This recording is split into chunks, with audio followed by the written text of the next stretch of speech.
세상이 하는 모든 일에는 질서가 있고 순서가 있어요.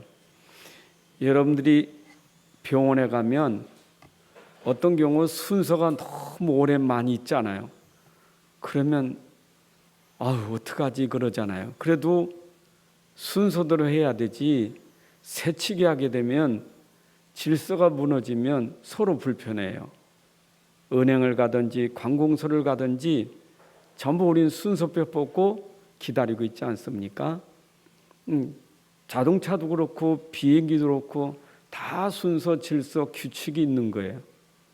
이번에 저 사천에서 공군 비행기가 충돌해서 4명이 사망했는데 그 원인에 대해서 밝히고 있지만 혹자는 말하기를 관제사가 혹시 실수해서 부딪히지 않았나 그런 얘기도 합니다.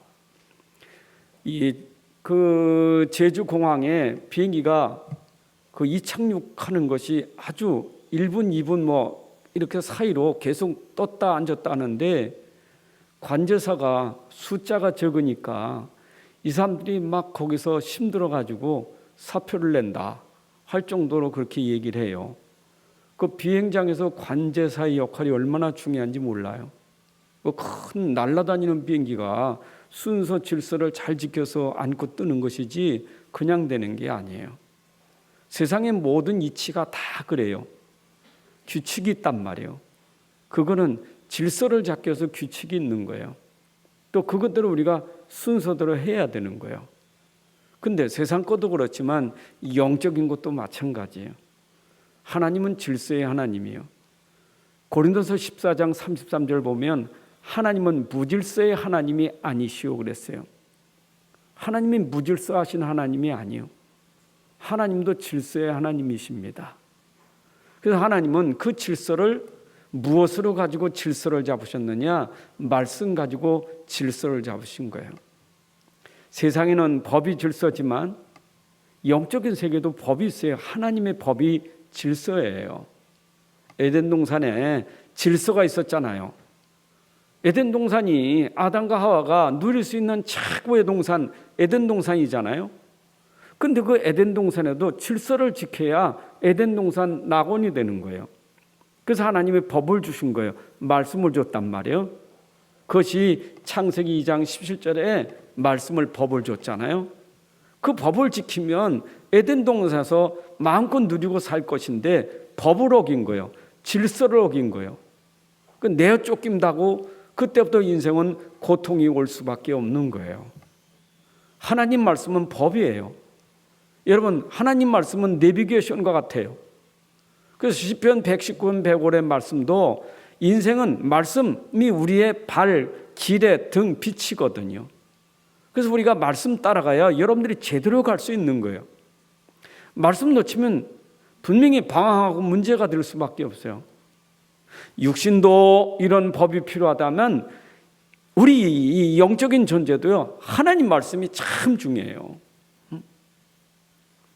그래서 우리는 말씀 따라 법 따라 이 규칙을 따라가야 나도 편안하고 세상도 편안하게 살 수 있는 거예요. 그게 하나님의 법과 질서예요. 자, 그러면 나란 개인 존재를 두고 보면 나에게 가장 먼저 해야 될 게 뭐겠어요? 하나님의 나를 향한 제일 먼저 하는 순서가 뭐겠습니까?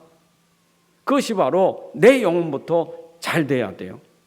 요한서서 1장 2절에 보니까 사랑하는 자여 내 영혼이 잘된 같이 네가 범사가 잘되고 강건하기를 내가 간구하노라 그랬어요. 순서가 있다고요. 우리는 범사가 잘되는 것, 내가 강건한 것, 그거 이전에 하나님이 먼저 우리에게 해야 될 게 뭐냐? 내 영혼이 먼저 잘 돼야 된다. 내 영혼이 살아야 돼요.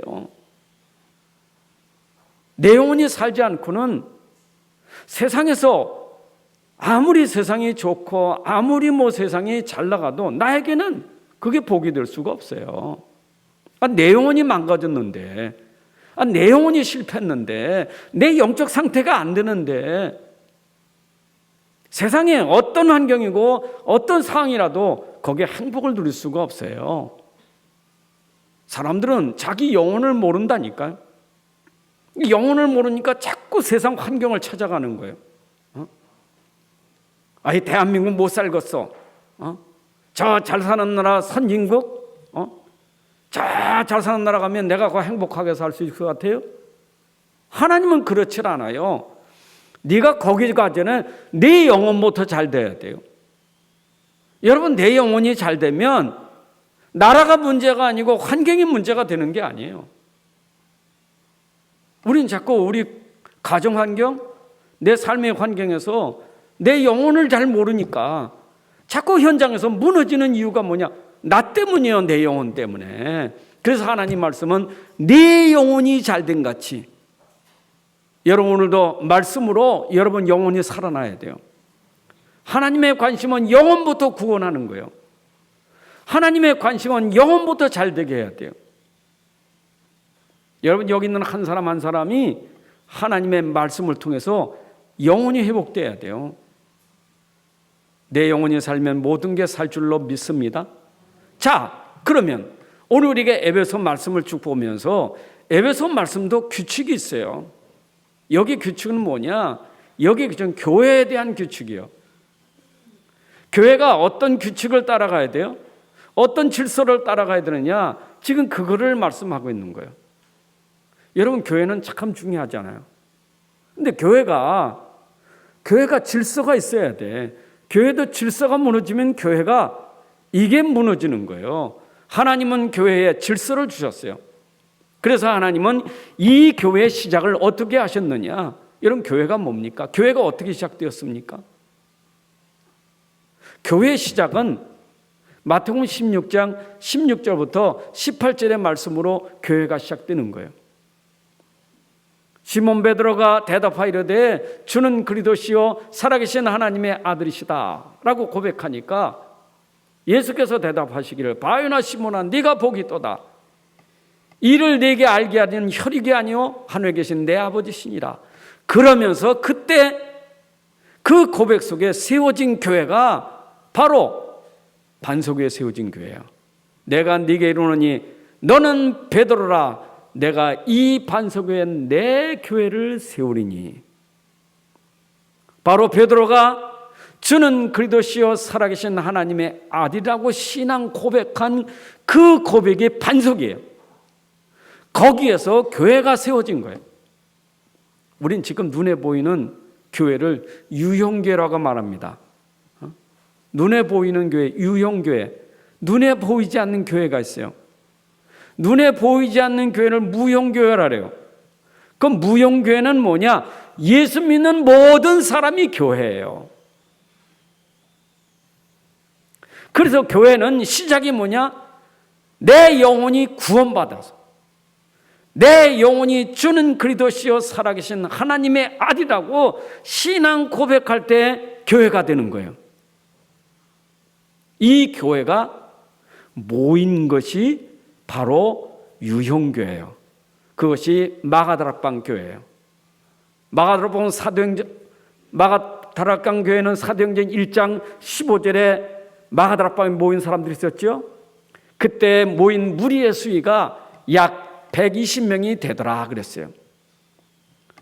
마가다락방에 모인 그 마가다락방 교회에 모인 수가 120명인데 이 사람들은 신앙 고백을 하는 사람들이 모인 교회예요.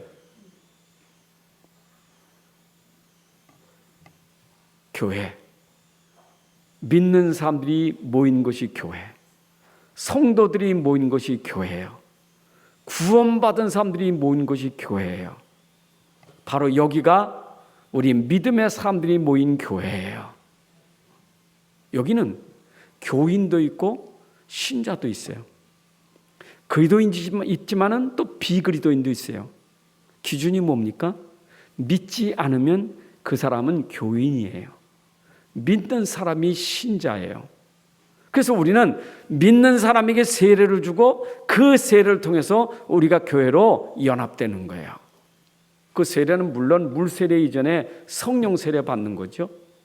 그래서 구원받은 사람, 성령 세례 받은 사람, 거듭난 사람, 이들이 모인 것이 교회인데 이 모임 속에서 하나님이 어떻게 역사하셨는가? 그게 바로 사도행전 2장 1절에 보니까 그 모임 속에 하나님의 시간표가 되니까, 하나님의 때가 되니까, 하나님의 질서가 그 교회에서 일어나는데 어떻게 시작됐느냐? 오순절날이 이미 이름에 그들이 다 같이 한 곳에 모였더니, 한 곳에 모인 그곳에 하나님이 오순절날 성령의 역사로 그 교회에 바람 같은 불 같은 성령의 역사를 일으키기 시작했어요.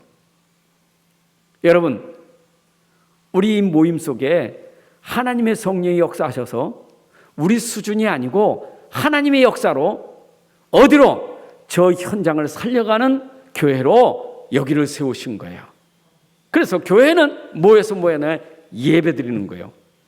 예배는 뭡니까? 강단을 통해서, 주의 종을 통해서 전달되는 그 말씀이 여러분 속에 들어가, 그 말씀이 여러분을 살리고 여러분 살린 그 말씀이 현장으로 전포돼야 돼요. 그래서 사도행전 2장 4절에 그들이 사도의 가르침을 받아 서로 교제하고 떡을 떼며 오로지 기도하기를 심쓰니라. 교회는 말씀을 가지고 뭐 해야 돼요? 서로 교제하고 떡을 떼며 오로지 기도하기를 심쓰니라. 이게 교회예요. 이것이 교회예요. 그런데 이 교회, 이 말씀이 계속 선포되니까, 말씀이 계속 전달되니까 어떤 일이 합니까? 말씀은 살아있는 말씀, 말씀은 운동력이 있기 때문에 사도행전 6장 7절에 보니까 하나님의 말씀이 점점 왕성하여 예루살렘에 있는 제자 수가 더 심히 많아지고 허다한 제사장의 무리도 이도에 복종하느니라. 교회가 계속 말씀 운동하니까 이 말씀 운동 속에 어떻게 해요? 제자들이 일어나더라 이 말이에요. 말씀으로 답을 찾고, 말씀으로 누리고, 말씀으로 힘을 얻고, 말씀으로 증거를 가진 제자들이 일어나더라 이 말입니다.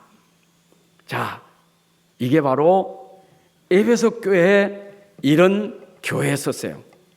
에베소 교회는 사도행전 19장 20장에 보게 되면 사도 바울이 전도 여행 중에 세워진 교회가 에베소 교회거든요.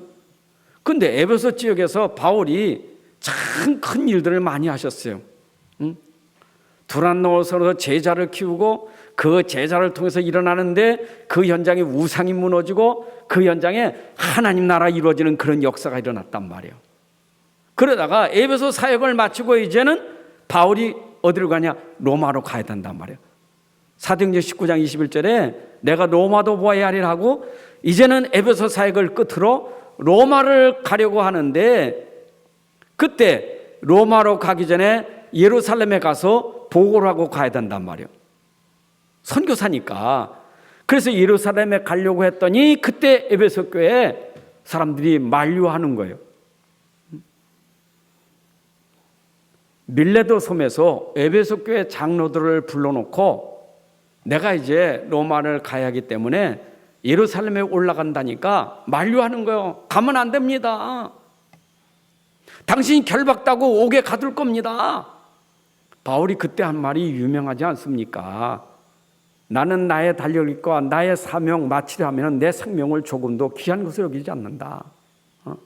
죽으면 죽겠다 하는 자세로 복음 사명을 감당해서 밀레도 섬에서 장로들에게 부탁하잖아요.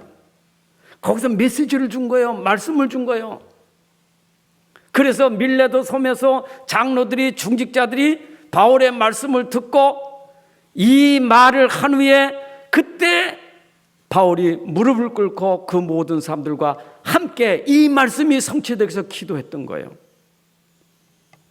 그때 거기에 모였던 에베소 교회 중직자들과 바울이 크게 울며 사도행전 20장 37절 38절 보니까 다 크게 울며 바울의 목을 안고 입을 맞추고 다시 그 얼굴을 보지 못하리라 한 말로 말미암아 더 근심하고 배까지 그를 전송하니라. 여러분, 이것이 바울이 에베소 교회를 얼마나 사랑했는지를 알 수 있죠. 교회를 놓고 바울이 얼마나 교회를 사랑했는지 아시죠? 그래서 에베소 교회를 사랑하는 바울이 편지를 쓴 거예요. 왜? 에베소 교회에 조금의 갈등이 있었어요. 이방인들과 유대인 사이에 구원을 받았지만은 유대인이나 헬란이나 예수 믿고 구원받으면 똑같은 거예요, 복음 안에서.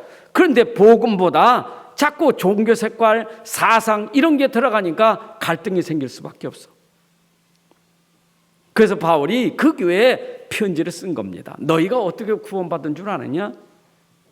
너희 구원이 어떻게 이루어진지 알아? 그게 사도행전 1장에서 나오는 구원에 대한 축복을 얘기하는 거예요. 여러분, 그리고 나서 바울이 그 교회를 향해서 간절히 기도하지 않습니까? 교회는 구원받은 자가 말씀의 흐름을 따라가야 되고, 이제는 기도의 흐름을 따라가고 전도의 흐름을 따라가서 이제는 교회가 현장을 살려야 된단 말이에요. 여러분, 오늘도 여러분들이 설교 듣는 중에 혹시 그런 자세로 설교 들으면 안 돼요. 오늘 말씀 참 좋았어. 오늘 말씀은 내가 이거 붙잡았어. 이 말씀이 오늘날 기도 제목이 되었어. 여러분, 맞는 것 같지만 정확한 건 아니에요. 오늘 말씀이 여러분들에게 흐름이 돼야 돼요. 오늘만 내가 은혜 받아 붙잡았다는 얘기가 아니고 교회의 말씀의 흐름이 있단 말이에요. 그 흐름 속에는 복음의 흐름이 있어요. 그것 따라 우리가 기도하는 거예요. 여러분, 교회는요, 분명히 색깔이 있어야 돼. 말씀 속에 복음의 색깔이 있어야 돼요. 여러분, 여기 은혜 받지만 흐름을 따라가지 않으면, 말씀과 복음의 흐름을 따라가지 않으면 아직도 어떤 상태냐? 여러분 상태가 갈등이 생길 수밖에 없어요. 복음의 흐름을 따라가야 여러분들에게 살 수 있어요. 색깔이 오직 복음이어야 된다니까. 참, 저도 기도하면서 하나님, 오늘도 오직 복음, 이 복음만이 나의 모든 것이 되게 해달라고 기도하는데, 나도 모르게 색깔이 나와. 흐름을 놓칠 때가 있어. 언제 흐름을 놓치느냐? 문제가 오면 복음의 흐름이 늘어져 버려요. 사건만 생기면 금방 율법주의요. 사건만 생기면 금방 인본주의요. 금방 다른 게 나올 수밖에 없어요. 여러분이 강단을 통해서 계속 회복돼야 될 게 뭐냐? 오늘도 복음, 내일도 복음, 계속 이 흐름 속에 우리가 있어야 돼요. 여러분, 앞으로 우리 미래교회는요, 진짜 문제는요, 복음의 흐름이 끊어서 문제가 되는 거예요. 지금도 이 세상 저 3탄대 종교가요, 이 복음을 맡고 있잖아요. 지금도 사상이나 철학이나 이런 것들이 복음 맡고 있잖아요. 우리 랩런트들이 미래 시대에 참 우리가 기도해야 될 일이요. 지금 랩런트가 복음 흐름 안 타고 하면, 진짜 이 복음 속에 있지 않으면 밖에 나가서 다 무너지게 돼 있다니까. 세상 것 때문에. 세상 것 너무 좋은 거 많잖아요. 세상 철학 좋잖아요. 종교 좋잖아요. 아무 능력도 없는 것, 아무 힘도 없는데 그게 전부인 줄 알아. 이래가지고 복음 놓치고 그런 것 때문에 무너진단 말이에요. 그래서 오늘도 강단의 말씀은 여러분들에게 바울이 에베소 교회에 지금 복음의 흐름을 따라 지금 말씀을 주고 있기 때문에 여러분들이 오늘 말씀을 통해서 또 내가 복음 속에서 확인하는 시간이 돼야 돼. 나는 복음인가? 정말 오직 복음인가? 난 이 복음의 흐름 속에 있는가? 이걸 점검하는 시간이 돼야 돼요. 그러면서 바울이 이제 에베소 교회를 향해서 기도하는 내용이 오늘 본문에 나오지 않습니까? 여러분, 에베소 1장 15절에 그랬죠? 이로 말미암아 주 예수 안에서 너희 믿음과 모든 성령을 향한 사람들 사랑을 나도 듣고, 이로 말미암아 바울이 교회에서 감사 기도하면서 그 감사 기도 이유가 뭐냐? 내용이 뭐냐? 이로 말미암아 하는 것은 에베소 1장 3절부터 14절의 내용을 가지고 증거한 것으로 말미암아 내가 너희를 향하여 감사한다. 그러면 우리 지난 강단 말씀처럼 1장 3절부터 14절 내용이 뭐죠? 구원의 축복이에요. 너희가 구원받은 것에 대해서 내가 감사한다. 성삼위 하나님이 너희를 택하사 너에게 신령한 복을 주신 것에 대해서 감사한다.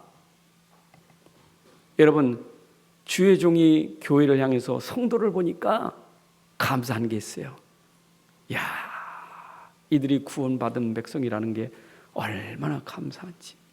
이 세상 가운데서 선택하여 택정하여 하나님의 신령한 복을 주시려고 불러주신 사람들 생각하니까 감사하더라. 여러분들이 누굽니까? 여러분들은 예수 그리스도의 피로 말미암아 죄 씻음을 받은, 속죄함을 받은, 제사함을 받은 하나님의 자녀들이요. 이로 말미암아 내가 감사한다. 네가 성공해서 감사하고 네가 돈 많이 벌어서 감사하고 그게 아니요. 너희가 하나님의 영적인 복을 받은 것 감사하고 네가 제사함 받아 죄 씻음 받아서 하나님 자녀 된 게 내가 감사한다. 또 감사했죠. 너희가 믿으니 성령께서 너희를 인쳐서 너희를 보증해 줬으니 감사한다. 여러분이 성령의 인침 받은 것에 대해서 내가 감사한다. 여러분, 나와 여러분이 하나님의 선택으로 구원받아 하나님 자녀된 것을 감사하셔야 돼요. 내가 가지고 있는 죄 문제 해결해 주신 것에 대해서 감사해야 돼요. 바울의 감사 기도의 내용은요, 세상 종교가 감사하는 수준하고 달라요. 세상 사람들이 감사하는 그 수준하고 달라요. 우리의 진짜 감사는 영적인 복 받은 게 감사한 거예요. 여러분들이 가지고 있는 원죄 문제, 흑암과는 저주, 재앙, 지옥권에서 우리를 빼내주신 게 감사해야 돼. 그리고 여러분 속에 성령이 지금도 내주하셔서 동행하고 인도하신 것에 감사하셔야 돼요. 이로 말미암아 내가 하나님께 감사한다. 저도 여러분들 볼 때마다 여러분의 어떤 형편과 수준과 다 달라요. 생각은 다 달라요. 똑같지나 다 달라요. 모습도 다르고 생각도 다 달라요. 그러나 하나님 앞에 감사하는 게 있어요. 생각은 다르고 모양은 다르지만 바로 여러분들이 구원받은 하나님의 자녀라는 것이 감사한 거예요. 이 세상 가운데서, 저주 가운데서, 재앙 가운데서 건져주신 것에 감사한 거예요. 여러분들을 성령으로 인치셔서 하나님이 여러분들을 보증했었는데 너는 천국까지 내가 보증했어.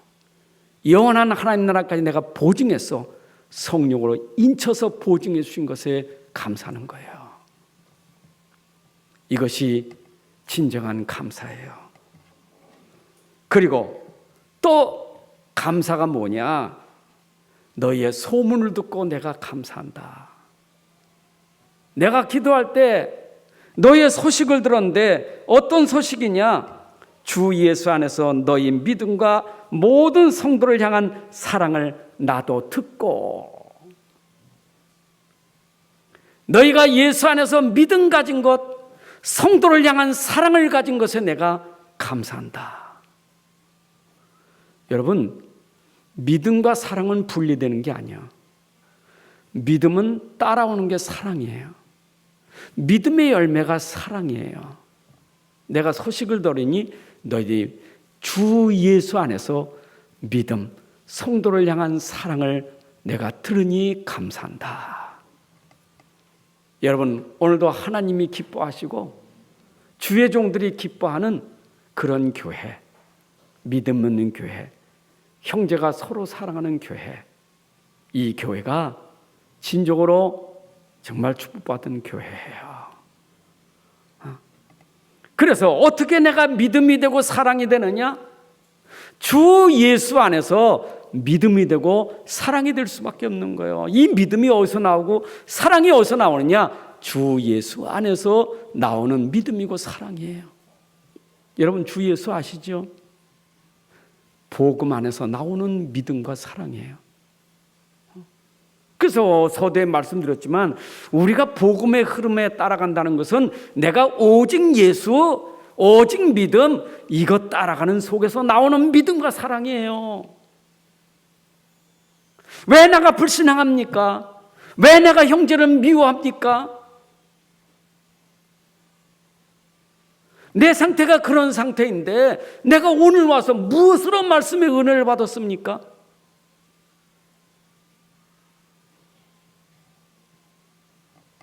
내 마음에 들어서? 내 마음에 딱 맞는 말씀이라? 여러분이 진짜 복음 안에서 복음의 흐름을 따라가면 내가 믿음이 생기고 사랑하는 마음이 생기는 거예요. 예수 그리스도가 아니면 절대 될 수가 없어요. 여러분, 히브리서에 나오는 그리스도, 구약에서 그림자로 말씀하신 그리스도가 실제로 설명되는 게 히브리서 아닙니까? 예수 그리스도로 설명한다니까. 왜냐? 거기는 예수 그리스도 놓치고 천사 숭배, 모세 숭배, 천사를 통해서 모세를 통해서 아니에요. 그래서 히브리서 1장 1절부터 2절에 얘기했습니다. 옛적에 선지자를 통하여 여러 부분과 여러 모양으로 우리 조상들에게 말씀하신 하나님이 이 모든 날 마지막에는 아들을 통하여 우리에게 말씀하셨느니라. 그 아들 예수를 통해서 우리에게 말씀하셨느니라. 여러분, 그리스도 안에서만 누릴 수 있는 말씀이에요. 그리스도 안에서만 누릴 수 있는 은혜예요. 그래서 여러분들이 신앙생활할 때 여러분의 본질과 중심이 오직 복음, 오직 예수, 오직 그리스도가 아니면 말씀 깨달을 수가 없고 은혜 받을 수가 없어요. 우리는 이 흐름을 따라가야 돼. 우리가 이 흐름을 따라가야 된다니까. 다른 거 하면 안 돼요. 다른 건 될 수가 없어요.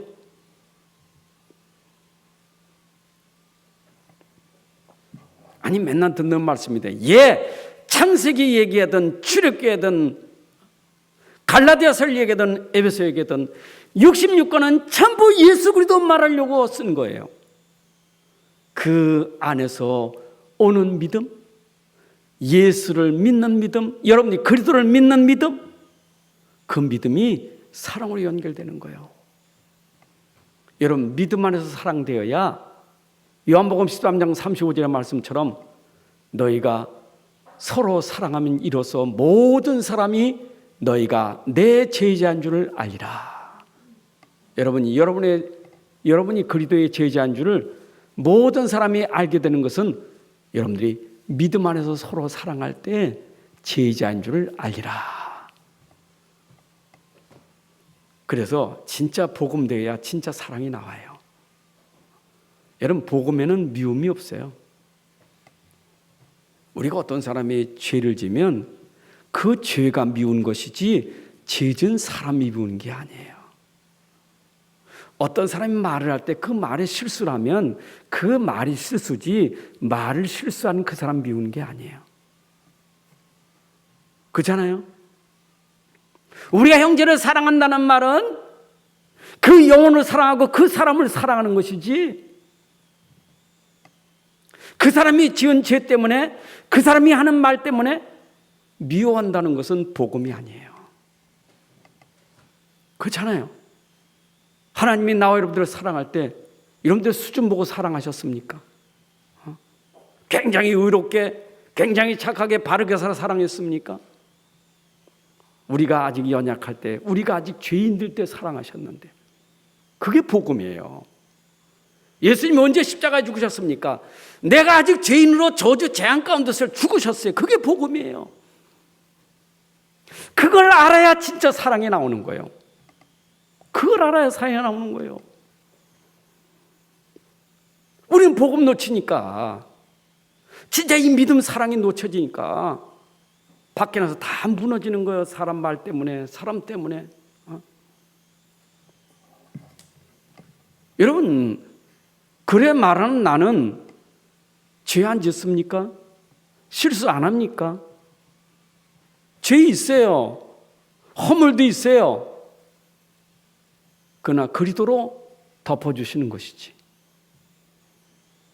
그럼 죄져라 그 말은 아니잖아요. 죄 지면 그만큼 고통이 와요. 불신앙하면 고통이 와요. 그거는 고통은 내가 죄 가운데 있으니 고통받는 거지. 내가 마귀 따라하니까 고통받는 거지. 안 그래요? 그건 당연한 거 아닙니까? 죄져라 그 말 아니요. 마귀 따라 괜찮다 그 말 아니요. 그렇게 하면 고통이 와요.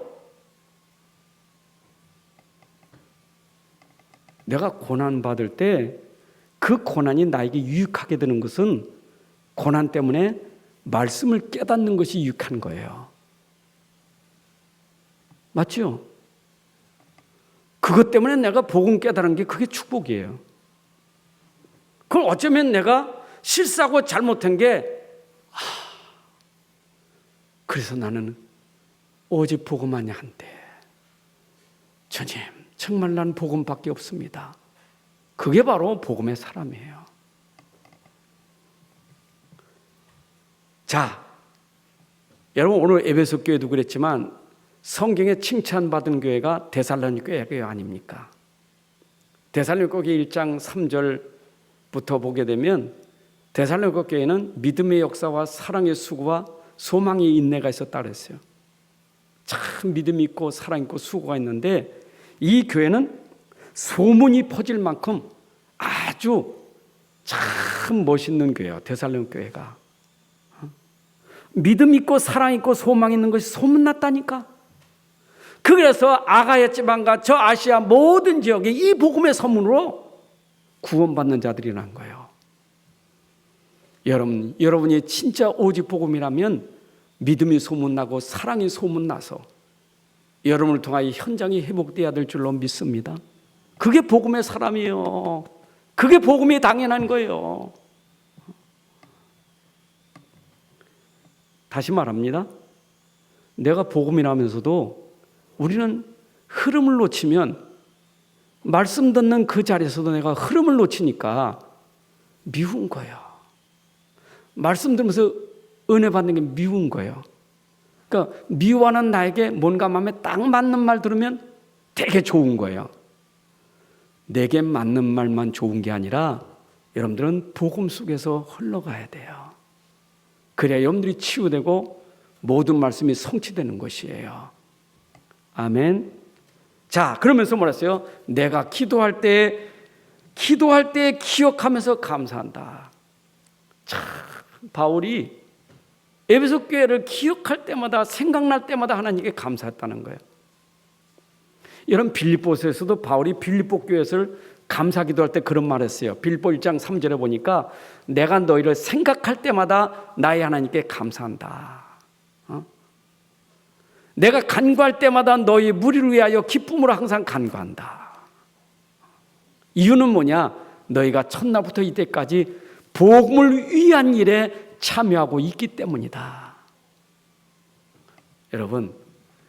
여러분들이 정말 기도할 때마다 생각나는 사람, 기도할 때마다 생각할 때마다 감사하는 사람. 꼭 바울이 기도할 때마다 감사했다니까. 생각날 때마다 감사했다니까. 그 말은 왜 그랬어요? 복음에 참여한 일에 대해서 내가 감사한다. 복음을 위한 일에 참여한 것에 감사한다. 여러분들이 왜 감사합니까? 복음 운동에 함께 참여한 것에 감사한다. 그 모든 게 복음 때문에 감사한 거예요. 저도 여러분들을 향해서 기도할 때 이 복음 운동에 함께하고 있는 여러분들을 생각할 때마다 감사한 거예요. 하는 일은 다양해요. 복음에서 하는 일은 다양해요. 그래도 다 그것이 복을 위한 일이라고 생각하니까 감사한 거예요. 기도 속에서 한 사람 한 사람 이름 부르면서 감사 기도하잖아요. 여러분 로마서 16장에 보면 이름을 불러가면서 기도하잖아요. 내가 사랑하는 자, 내가 인정하는 자, 내가 칭찬받는 자, 동역자, 보호자 이름 열거하면서 감사 기도하잖아요. 정말 전도자가 그런 마음으로 한 사람 한 사람 이름 부르면서 기도하잖아요. 여러분 보세요. 요한복음 10장에 보게 되면 그 선한 목자와 양치는 얘기가 나오지요. 선한 목자와 양무리들. 근데 그 선한 목자가 양을 우리에 넣을 때는 이름을 불러요. 각각 양에게 이름을 다 붙였어. 이렇게 다 이렇게 귀에다 구멍 뚫어서 이름 다 붙이잖아요. 그러니까 뭐 양 이름 하나하나 부르면서 불러드린다니까. 여러분 그래서 저는요 교회도 목회자가 이름을 기억하고 부를 수 있는 성도는 복 있는 사람이에요. 그러니까 목자는 양의 이름을 불렀다니까. 그래서 어느 사람이 그러더라고요. 목자가 양의 이름을 부르려면 한 300명 정도는 이름을 부를 수 있다. 그래서 300명의 양을 칠 수 있을 정도면 한 목자가 그 양을 칠 수 있다. 1000명 되면요 이름 몰라요. 있잖아요. 길바닥에 인사해도 목사님 한 사람 이분이 누군가. 어떤 중직자도 모르는 경우 많다니까.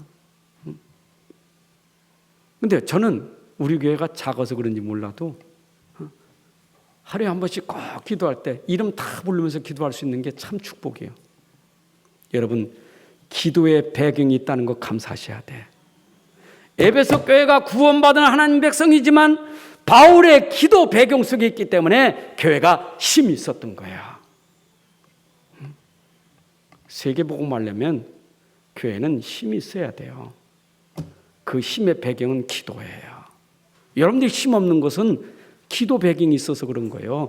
기도 속에 하나님 역사하잖아요. 기도 속에 성령 역사하잖아요. 기도 속에 성령 충만이 되었잖아요. 그러니까 그 힘으로 여러분이 살고 교회가 힘이 있으니까 현장 살리는 거죠.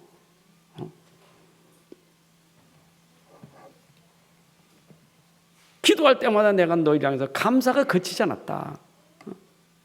계속 감사하면서 기도하는 거예요. 저도 우리 성도들 한 번 한 번 기도할 때마다 진짜 솔직히 다 감사해요. 이분을 생각하고 이분 이런 부분에 감사하고 저런 부분에 감사한 게 얼마나 많은지 몰라. 여러분 스스로도 감사를 찾아야 되지만 주의 종 기도할 때 참 감사함이 많아요. 기도 배경 속에 있는 걸 감사하셔야 돼요. 렘넌트는 기도 배경에 부모가 있다는 게 감사해야 되고 성도들은 기도 배경에 주의 종이 있다는 것에 감사하셔야 돼요. 나를 위해서 기도하는 나의 목사님이 계시다. 나의 목자가 계시다. 이것에 대한 감사가 있어야 돼요. 아멘. 그건 좀 지혜로운 사람이요. 어쩌면 어떤 사람은 교회 다니면 내 이름 알 것 같아서 그냥 이름도 없이 살살 다니는 사람이 있어요. 그러면 그건 참 불행한 사람이에요. 내 이름 알 것 같아서 이름 숨기고 몰래 살짝 왔다 살짝 가는 사람들, 그건 참 불행한 사람이에요. 자기 혼자는 기도할 수 있을지 모르지만 여러분 주의 종과 전도자들이 기도하는 것은 축복이에요. 믿으시기 바랍니다. 그래 오늘 바울이 내가 너희를 위해서 기도했다. 빌립보 교회는 내가 생각할 때마다 너희를 위해서 그치지 않고 감사 기도했다. 자, 그 다음에 기도 내용은 뭡니까? 바울의 기도 내용. 자, 기도 내용은 한마디로 말하면 하나님을 알게 되도록 기도했어요. 성도들이 하나님을 아는 게 축복이에요. 여러분 정말 하나님이 누구인지 알아야 된다니까. 하나님이 진짜 누구신지, 내가 믿는 하나님이 진짜 누구신지 그거 알아야 돼요.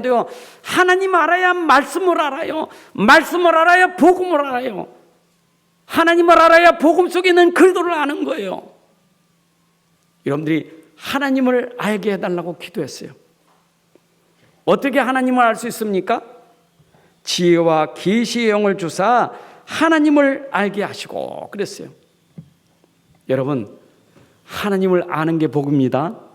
하나님 모르면, 무지하면 망해요. 호세아 4장 6절에 내 백성이 지식이 없으므로 망하는도다 그랬어요. 이스라엘 백성이 망하는 것은 하나님을 아는 지식이 없어서 망하는도다 그랬어요. 그럼 반대로 말하면 하나님을 아는 것은, 이거는 엄청 축복이에요. 자, 그래서 내가 하나님을 아는 것은 지혜로 되어지는 거잖아요.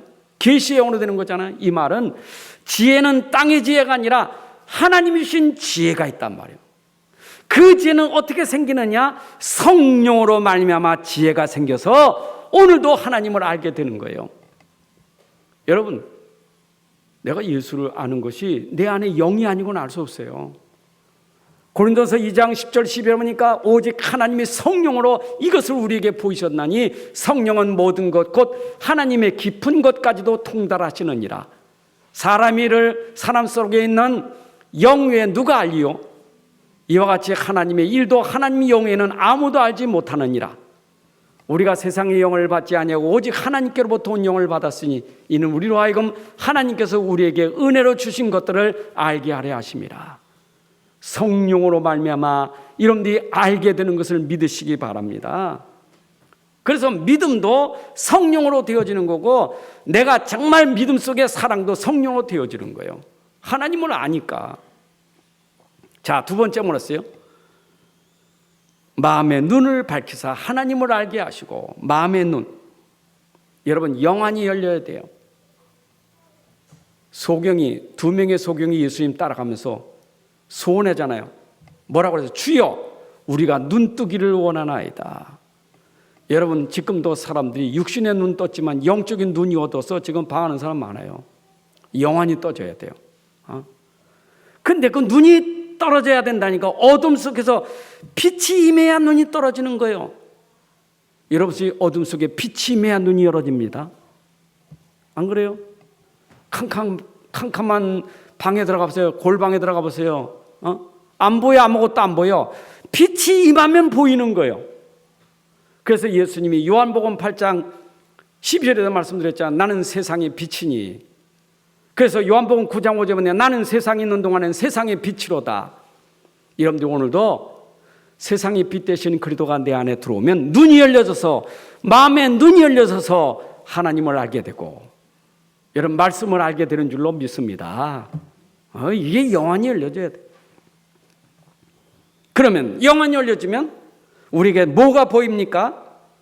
부르심의 소망이 무엇인지, 그리고 하나님께 속한 기업의 영광의 풍성이 무엇인지, 능력의 지극히 크심이 어떠한 것인지를 알게 될 것이다. 여러분들, 영안이 열리면 하나님이 나를 부르신 부르심의 소망을 알게 돼요. 여러분, 우리가 부름을 받은 것도 중요하지만 부를 때 하나님은 소망을 두고 부르셨어요. 그러니까 내 안에 이 영적인 눈이 열려지면, 하나님이 나를 부르셔서 이 소망, 나에게 소망을 주신 것이 보인다, 그 말이에요. 이거 보세요. 이스라엘 백성들이 애굽에서 출애굽하잖아요. 출애굽한 이스라엘 백성들이 애굽에서 불러냄을 받았단 말이에요. 하나님이 애굽에서 불러냈잖아요. 종됐던 곳에서 불러냈잖아요. 불러낸 그들에게 하나님이 어디를 보이셨습니까? 가나안 땅을 소망으로 주신 거예요. 하나님 우리에게는 복음 안에서 우리가 가야 될 방향을 보게 하신 거예요. 237 나라, 세계복음화, 우리가 갈 천국이 우리의 소망이에요. 이게 우리 부르심의 소망이에요. 영적인 눈이 열려지니까 여러분, 어디를 가도 목적지가 있고 방향이 정확하면 사람은 절대 흔들리지 않아요. 가다 방향이 목적지가 없으니까 흔들리지, 우리 성도들은 가는 목적지 방향이 분명하기 때문에 우리는 흔들릴 일이 없어요. 우리의 소망이니까, 반드시 되어질 것이니까. 그래서 우리의 기업의 영광이 풍성함이 무엇인 줄, 지금은 내가 고난만이라도 고난 뒤의 영광이 얼마나 풍성한지 로마서 8장 18절에 현재의 고난은 장차 나타날 영광과 비교할 수 없느니라. 우리가 하나님의 부름받아 때로는 고난도 오고 어려움도 오지만 고난과 어려움은 장차 나타날 영광과 족이 비교할 수 없느니라. 우리가 받을 기업의 영광이 얼마나 풍성한지. 여러분, 요한복음 10장 10절에도 예수님 오신 목적 말했죠. 나는 너에게 생명을 얻게 하고 더 풍성히 얻게 하려고 내가 왔다. 여러분, 그리스도 안에서 우리가 누릴 축복은 풍성합니다. 풍성한 은혜입니다. 믿습니까? 여러분들 풍성해요. 갈수록 풍성해. 얼마나 감사한지 몰라. 나는 복음 속에서 이 풍성한 축복이 이게요, 얼마나 큰지 정말 너무너무 감사해. 어디를 가도 누구를 만나도 어떤 상황, 어떤 문제가 와도 그 안에서 풍성한 은혜를 발견하니까 너무너무 감사하는 거예요. 야, 그리스도 안에 있는 풍성한 은혜. 여러분, 풍성의 은혜를 누리시기 바랍니다. 그냥 마음이 풍성해지고요, 마음이 풍성하면 말도 풍성해지고 삶이 풍성해져요. 이게 복음 안에 있는 거예요. 이렇게 귀한 복음이에요. 복음.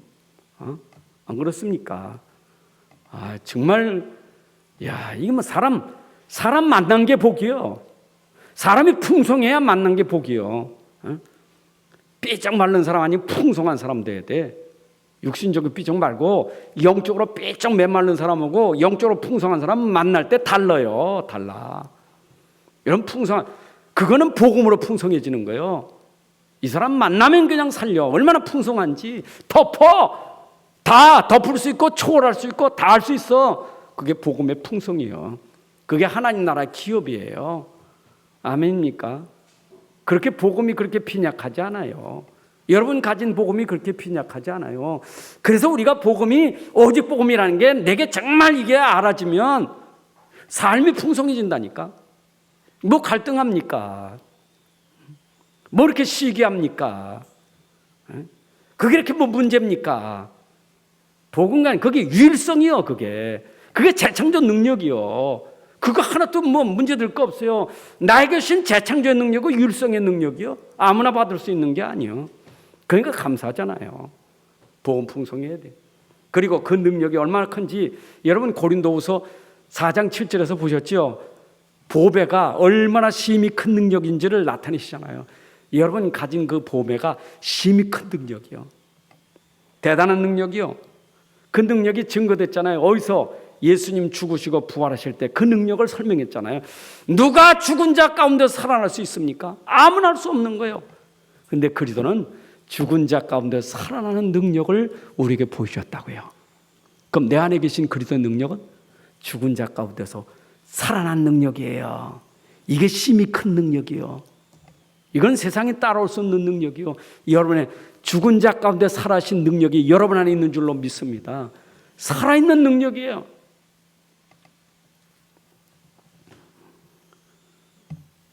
여러분 그 능력이 저는 그 예수님하고 제자들하고 배 타고 가다 풍랑 만나죠.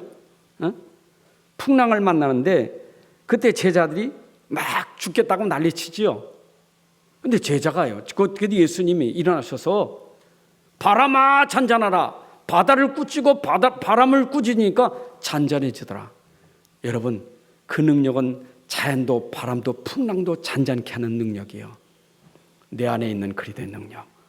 세상의 풍랑과 바람을 잔잔케 하는 능력이에요. 이게 심히 큰 능력이에요. 그래서 제자도 놀랬다 하죠. 제자들이 놀라하면서 이는 과연 누구신가? 놀랐다고 그랬잖아요. 여러분도 놀라야 돼. 여러분도 놀라게 된다니까. 이거는 나는 진짜 힘도 없는데 내 안에 계신 그리스도는 능력이 있구나. 나도 모르게 놀라.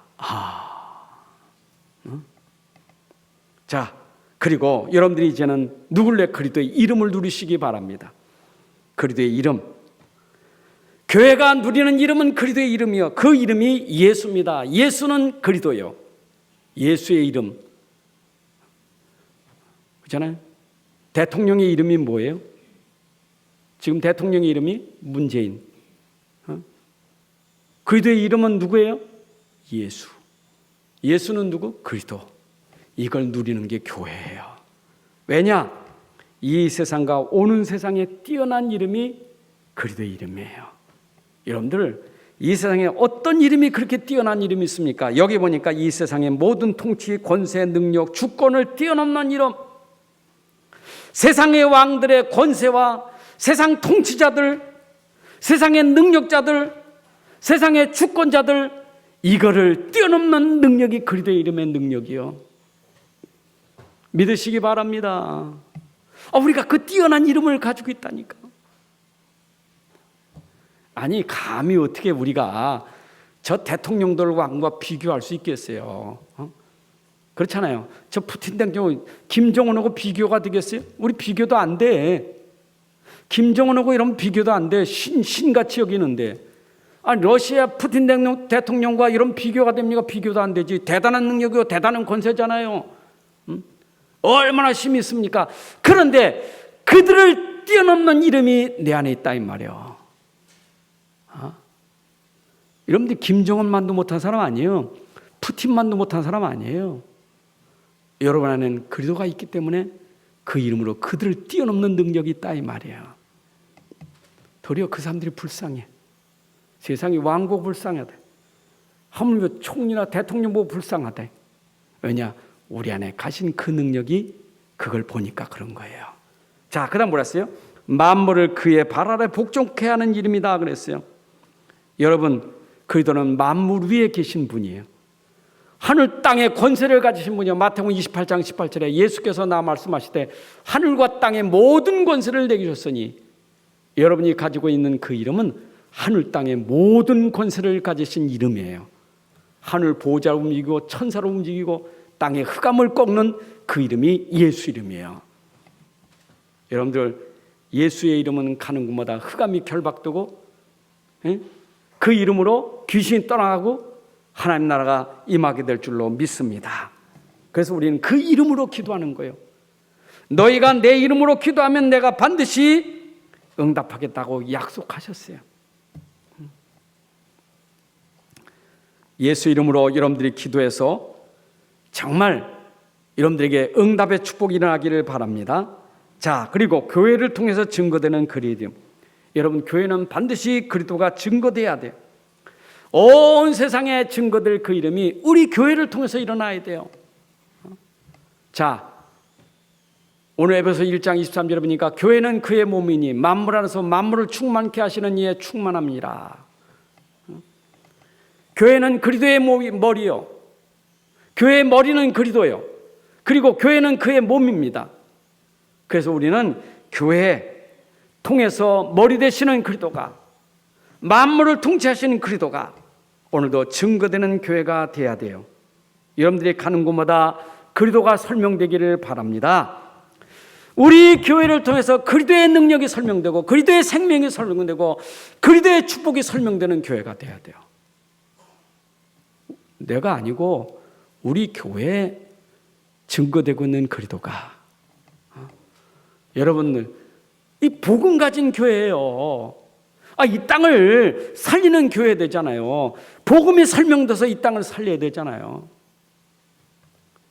여러분, 원색적인 복음이 돼야 세상 살려요. 우리 렘넌트들이 복음 들고 나가야 세상 살려요. 그래서 교회에서 복음 충만해야 돼. 여러분, 복음 충만해야 돼요. 만물을 정복할 수 있는 복음으로 충만해야 돼요. 이 세상을 정복할 수 있는 복음으로 충만해야 돼요. 여러분, 창세기 1장 27절 28절에 해보면 세상을 정복할 수 있는 것은 내가 하나님의 형상 그리스도가 내 안에 있어야 세상을 정복하고 다스리는 거지. 그잖아요. 여러분 안에 하나님의 형상이 그리스도 아닙니까? 그분은 만물의 으뜸이요, 그분은 만물을 통치하는 자요. 그분이 내 안에 계심으로 말미암아 만물을 정복하는 자가 되는 거예요. 우리가 밖에 나가면 세상을 정복하는 자, 나폴레옹처럼 칼 가지고 정복하는 게 아니고 복음 가지고 세상을 살리는 정복자가 돼야 돼요. 우리 렘넌트들이 세상을 살리는 정복자가 돼야 돼요. 맞습니까? 자, 결론을 맺는다면 우리 교회가 본질을 놓치면 안 돼요. 교회의 본질은 오직 복음이 본질이에요. 복음 없는 교회는 전부 쭉정이에요. 우리는 성도들 한 사람 한 사람의 본질은 뭐냐? 오직 복음이 돼야 그게 본질이에요. 복음의 사람 되시기 바랍니다. 우리 교회가 복음 가진 교회가 돼야 돼. 정말 복음이 본질되는 교회가 돼야 돼요. 왜냐? 복음은 반석이에요. 복음은 절대로 무너지지 않아요. 세상은 무너져도 무너지지 않는 교회는, 오직 복음 가진 교회는 무너지지 않아요. 앞으로 점점 더 복음이 없어지는 시대, 복음에서 무너지는 시대, 오직 복음 가진 우리 교회를 통해서 현장이 회복되고 살아나는 역사가 일어나야 될 줄로 믿습니다. 그리고 우리의 능력은 뭡니까? 교회의 능력은 다른 능력이 아니요, 우리 안에 하나님 언약, 이 복음이 우리에게 누려질 때 능력이 나요. 그게 사도행전 1장 1절 3절 8절의 능력이요. 여러분들, 그리스도 하나님 나라 성령 충만, 이게 능력이요. 그러니까 초대교회가 그리스도 붙잡고 기도했더니 하나님 나라가 임하고 성령 충만하니까 모든 현장을 살리는 능력이 나타났잖아요. 맞지요? 스데반 빌립이 사마리아 성에 들어가서 복음의 말씀을 전했어요. 그리스도를 말하니 그 현장에 질병이 떠나가고 귀신이 떠나가고 온 성이 기쁨이 충만할 만큼 능력이 나타났잖아요. 오늘도 복음의 능력이 여러분 속에 있기를 바랍니다. 그리고 여러분의 존재와 가치는 복음 때문에 존재와 가치가 있는 거예요. 여러분들의 존재 가치는 복음 때문에 가치 있는 거예요. 맞죠? 질그릇이 가치가 있는 게 아니고 질그릇 속에는 보배 때문에 가치가 있는 거예요. 존재의 가치를 잃으면 안 돼요. 여러분 통해서 하나님이 이 존재의 가치 가진 사람 가지고 전도하고 선교하고 시대 살릴 거예요. 하나님 복음을 하시지 복음 없는 사람 가지고 하지 않아요. 나의 존재 가치는 복음 때문에 하나님이 나를 쓰신다는 거예요. 나를 통해서 현장이 살아난다는 거예요. 이게 하나님이 나의 존재 가치예요. 나를 보배롭고 존귀롭게 여기는 것은 내 안에 복음 때문이에요. 그래서 우리 안디옥 교회가 정말 오직 복음 속에서 이제는 바울이 기도한 그대로 응답받아서 우리 시대와 현장 살리는 주역이 되기를 주님의 이름으로 축복합니다. 하나님 아버지 감사합니다. 오늘도 우리는 더 귀한 시간을 통해서 말씀을 선포하고 말씀을 들었습니다. 우리 교회가 복음의 흐름 속에서, 복음의 흐름을 따라 기도 속에서 하나님이 역사하시는 응답을 따라 우리 현장 살리는 주역이 되게 하여 주옵소서. 주 예수 그리스도의 이름으로 기도합나이다. 아멘. 이제는 우리 주 예수 그리스도의 은혜와 아버지 하나님의 크신 사랑과 성령의 인도 역사 충만하심이 오늘 함께 예배하는 주의 백성들 머리 위에, 가정과 현장 위에, 저들의 미래와 후대 위에 이제로부터 영원까지 함께할지어다. 아멘.